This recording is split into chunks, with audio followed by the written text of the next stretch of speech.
Cordona's even quieter than I remembered. It's going to be a long evening. Ah, come now, Sherry. What say we amuse ourselves with a little game? What were you thinking? Oh, promise me it isn't nonsense. After being cooped up on that boat, I am itching for activity. No. As you can see, someone left a cane on our table. I simply thought you could identify its owner. Ah, so it is nonsense. It'll take me a minute, John, at most. Well then, you can deliver it to him as well. Deliver it to him? Then what are the staff here for? Aesthetics? Stubborn, Sherry, too stubborn. You wanted something to do. Slapping oneself in the face is also something to do. That doesn't make it worthwhile. But all right, let me take a look.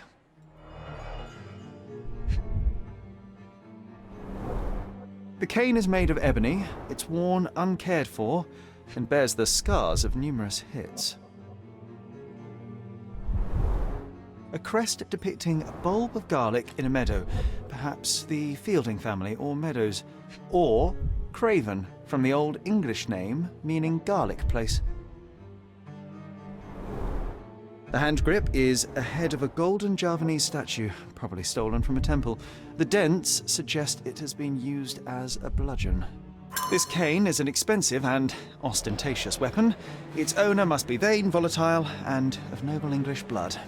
Take it with you, Sherry. Let's return it to its owner.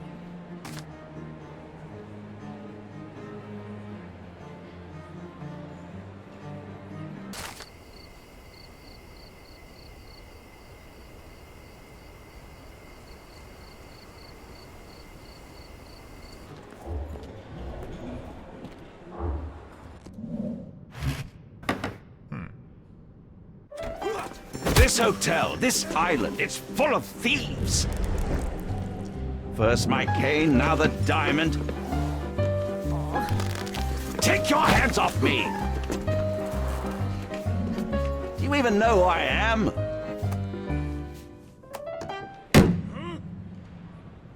Hey, boy! That's my cane! I get that a lot. It's a very common design.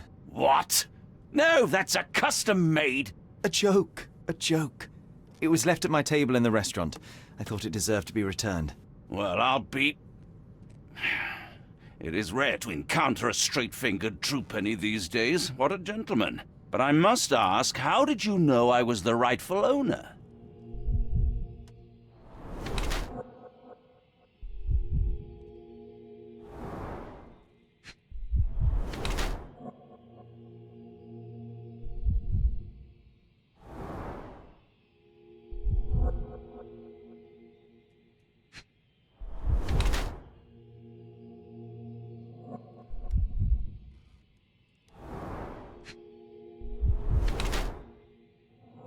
Simple deduction. Your cane told me everything I needed to know. I was after a strong, middle-aged man with a keen interest in adventure, noble blood, and affection for strong drink. And if one were to go further, one may even be able to extrapolate your name from your heraldic symbol, Lord Craven.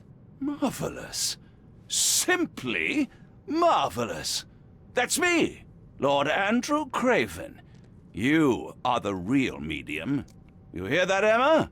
Well, you found my cane. Perhaps you can locate my diamond, too. Yes, you should do it. It will be child's play for you, Mr. Holmes. And if a child can do it, then I'm sure the local police can suffice. The police? Why bother? I know this harlequin stole it. The only question is, where is it hidden?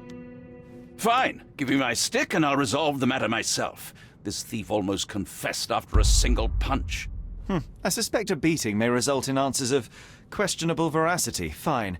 I shall spare you and he the trouble if you first answer me this. How does a priceless diamond become the subject of a séance? It is an unusual accoutrement. Emma wished to speak with its former owners. My grandfather told us it belonged to a Rajah, an Indian king. So you were summoning long-dead Indian royalty and, pray tell, you were expecting him to converse in English? To be frank, Mr. Holmes, I don't believe in ghosts. But Emma was fascinated by the idea of meeting a real king, even a dead one. Well, a crown is a crown. Can you describe the stone itself? A yellow diamond, not less than 100 carats, and perfectly egg-shaped. There is not another like it. You insist the medium robbed you during the seance. But what occurred exactly? Ah! It was a dirty trick. We were sitting here in the dark, chanting and holding hands, as expected. Then something began to appear from the medium, like a cloud or a bubble.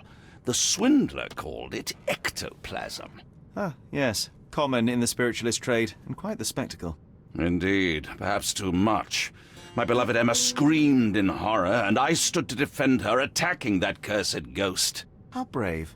But my hand hit nothing. The medium jumped away from me, and Emma fainted. I lit the candle, and the diamond was gone. Stay here, and don't touch anything. I'm going to investigate further. Don't fret, I'll be keeping a close eye on this thief. This hefty chair has nearly broken after hitting the wall. Could one man even lift it? At Cambridge, I was captain of the rugby team. It was no place for weaklings.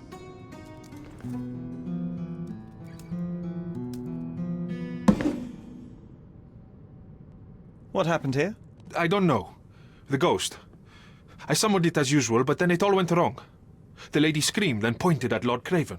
And there was a shadow. Such a mystical force. It terrified the lady. And it must have taken the diamond. Who else could have? Do you feel the presence of any supernatural entities at the moment? Are you joking, sir? My nose is broken, this maniac wants to kill me, and you're asking about the spirits? I suppose this can wait. I will investigate, and the culprit will be identified. But the stubborn brute Lord Craven blames me right now. As if I could do something like that. Perhaps you can reason with him? Please? Was this covered on purpose?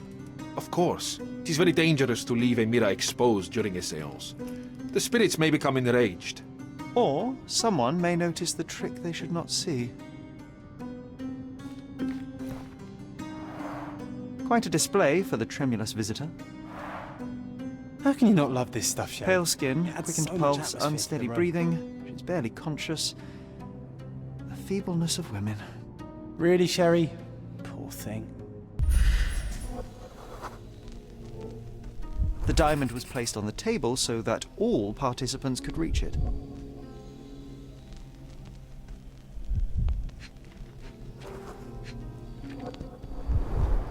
Half a glass of Balblair scotch and the remains of a Paul Aranaga cigar. What else does a gentleman need? There are light traces of rouge on the edge of this wine glass. This must be the ectoplasm. Too bad there's not enough for a proper chemical analysis. Ectoplasm. The ghost was here, Sherry. This brooch is old and cheap, but the moth design has its charms. Ah, seems like you're ready to delve into your mind palace, Sherry. I'm sure you'll make some good deductions.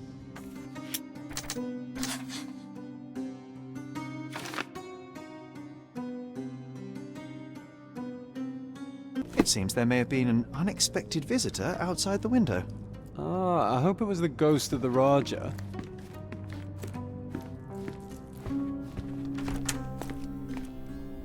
This looks recent. A shoe with a broken heel will surely leave scratches.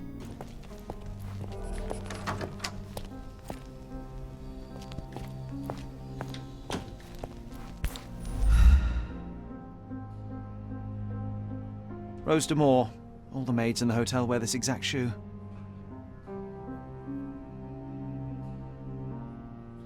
Size 4 with a broken heel. So, definitely not the ghost of a Raja. Unless... No, what a shame. Our witness was a nosy maid. Searching the entire hotel could be difficult.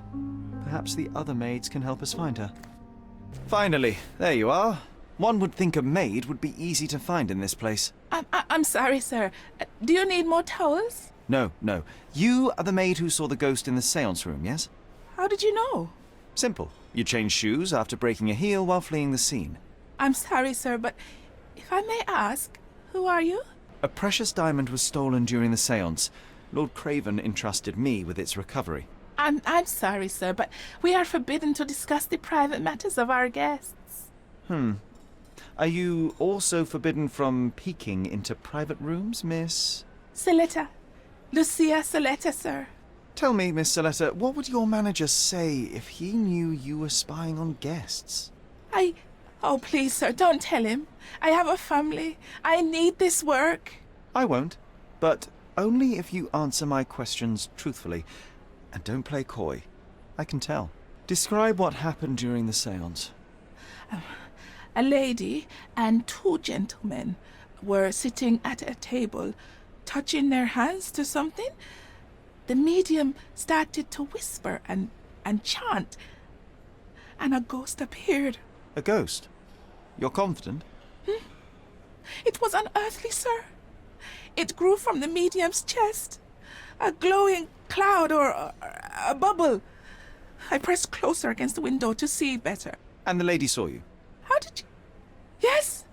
She screamed and pointed, so I hurried to escape, and I broke my heel. But I did see the ghost. A sickly, evil thing. And that's all you can tell me? Did you see any of what happened next? The medium, Mr. Gallici, he was doing something with the ghost. He grabbed at it like he was trying to catch it. And then I ran.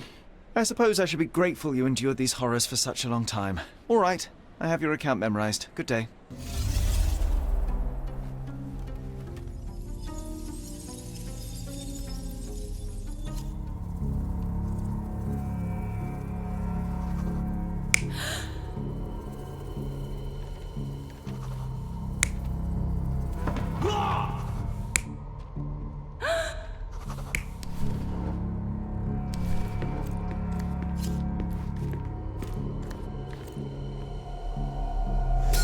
It all began when the lady screamed and pointed at the window. Lord Craven jumped up, ready to face anything, ghost or human. The medium shrank back in dismay. He was not expecting such a reaction and had to quickly hide the ghost. The lady was the only one left touching the diamond, at least until she fainted. Amazing. It's like you saw it with your own eyes, sir. Lady Craven isn't...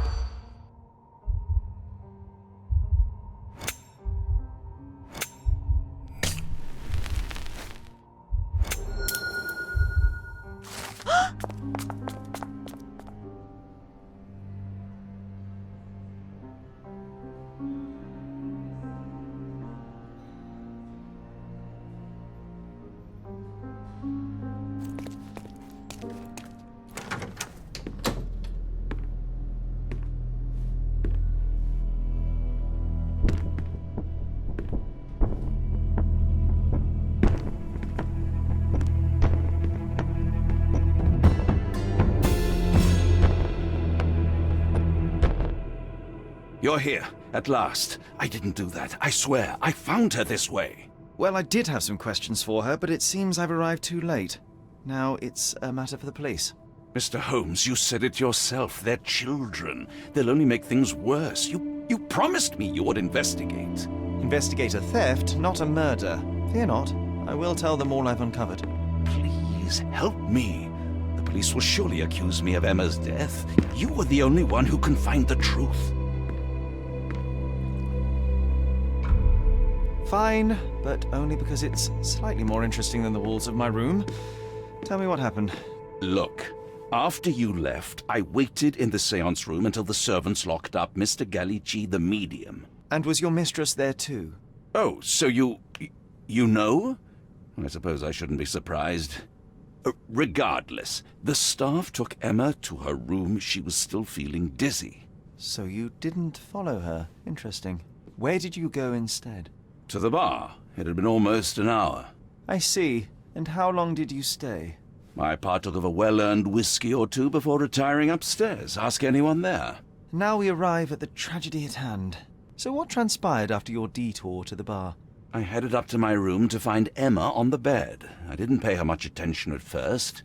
I was still preoccupied with that damned medium. But when I realized she was silent, I drew closer and discovered she was dead. What's more, the diamond lay right there beside her.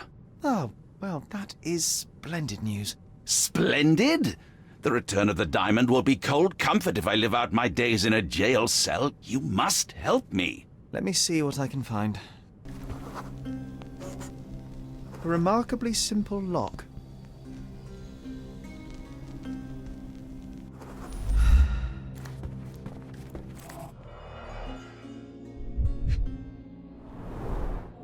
Fard Rouge Calomel Mascara, a real altar of beauty for the travelling temptress. Aha, a neat hiding place. Why would she conceal all of this? This ring looks out of place among the others, and the design is familiar.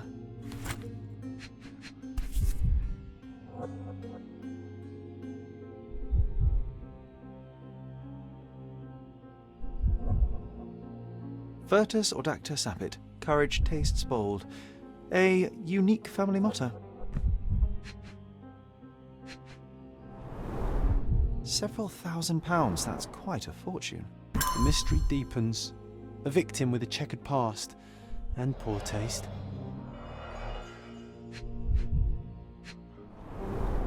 Strangled with bare hands, judging by the bruises.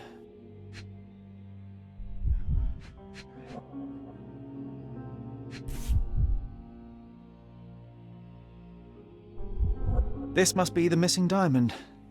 A tremendous specimen, now forever tainted.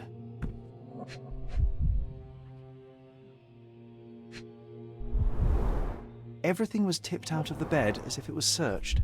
Do you think she stole the stone? It's certainly possible, but we won't get her confession now.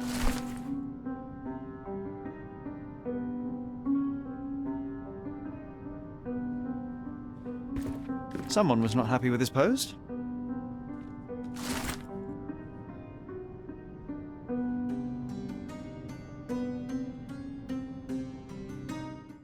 I found these jewels secreted away. Are you familiar with them? Ah, it cannot be so. That deceptive wagtail. How could she do this? That sounds like a yes. These items were supposedly stolen from us during our trip. I must have spent hours reporting it all to the police.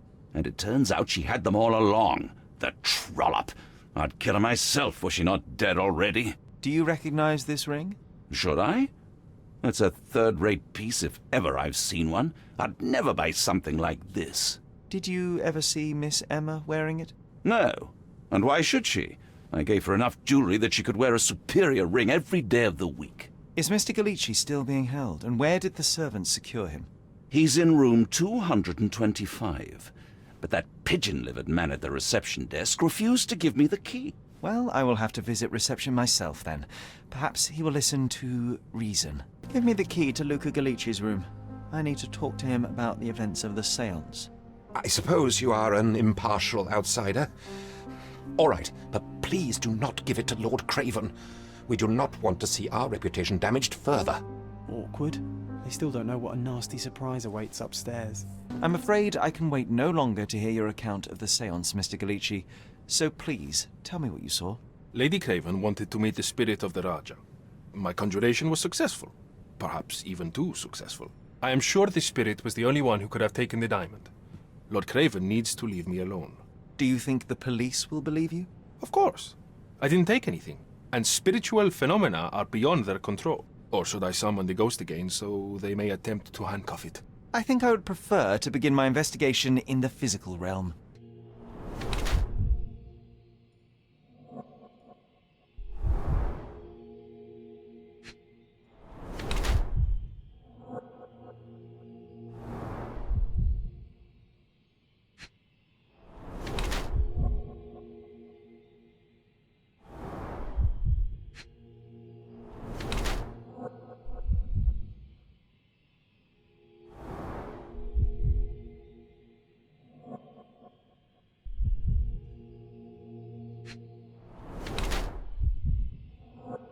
I have shocking news that changes your situation entirely. Oh, no, wait.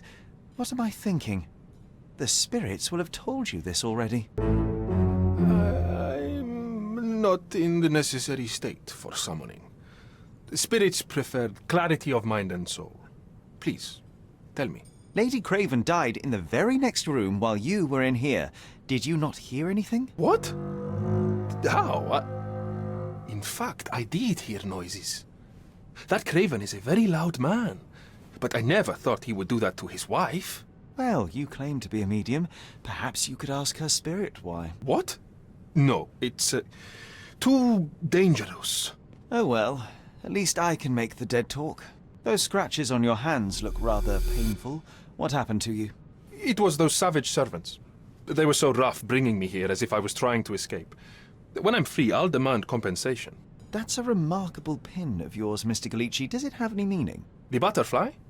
It's a reminder of a time in which I was truly happy. What a coincidence. Lady Craven had a ring with the same design. A coincidence indeed. I suspect it is a common theme in jewellery. A familiar substance. It's the ectoplasm that stained the seance table, but this time there's enough for analysis. Do you realize just how dangerous it is to hold phosphorus in the mouth? I beg your pardon? I'll bet it makes your rubber balloons glow impressively in the dark, but you'll regret it when the hypertension and vomiting sets in. You mock my talents, sir. You shouldn't be so flippant about things beyond your earthly understanding. How ignorant one must be to compare a spirit's ectoplasm with balloons. It was merely a word of caution. We both know how match factory workers look after several years on the job.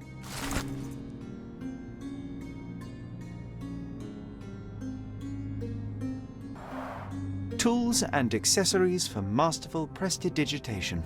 Do you always travel with your books, Mr. Galici? I do. In my line of work, one needs resources available to help deal with the unpredictable and unworldly. Luca Galici, I know you murdered Lady Craven, and I can prove it. That would be a grand story for the newspapers. But where's your proof? I was locked in here and could not hurt a fly. Yes, the locked room. Good of you to mention it. I inspected the door between the rooms, and the lock on it is piteous. You could open it with a penknife. So I am now a burglar, as well as a thief and a murderer? Your wrists are bloodied, and there's no way a servant's manhandling could cause such an injury. It was Lady Craven as you strangled her. You are fantasizing, Mr. Holmes.